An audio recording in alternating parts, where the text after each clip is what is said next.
must be oversold prior to the buy signal. As soon as these conditions are met, you can open a long trade. Set the stop loss below the recent swing low. Target 2 times the risk. Once you have made a quarter of the profit, adjust the stop loss to the break-even price. For example, you risk 5% of your account per trade in order to make 10. The price moves in your direction and the unrealized profit is running at 2.5%, which is a quarter of your target. As soon as that happens, adjust the stop loss and secure the trade.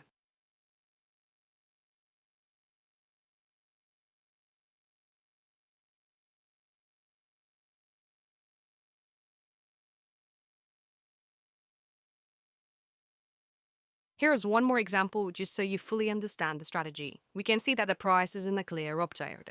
The arrow sign became oversold, which signals that we can purchase the security at a discounted price. Then the machine learning printed a buy label. We follow the rules and execute the trade.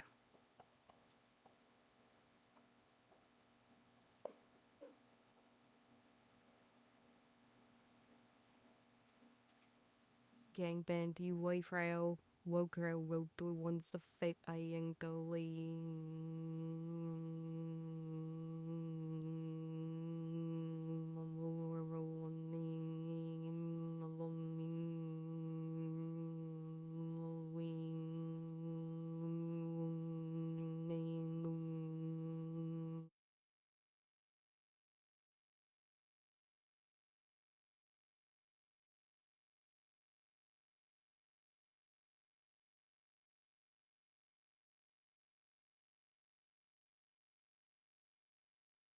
Do the opposite for short trades. First, wait until the price and the ribbon fall below the 200 EMA. The ribbon must become red. The price must pull back into the ribbon without closing above the 200 EMA. The arrow sign must become overbought during the pullback. After that, wait for machine learning to give a final confirmation. There is one more important note I forgot to mention. Do not enter the trade if the arrow sign turned oversold at the time the sell signal was issued. Open a short trade only if all the rules are in place. Set the stop loss above the recent swing high and target 2 times the risk. Move the stop loss to the break even once a quarter of the profit is made.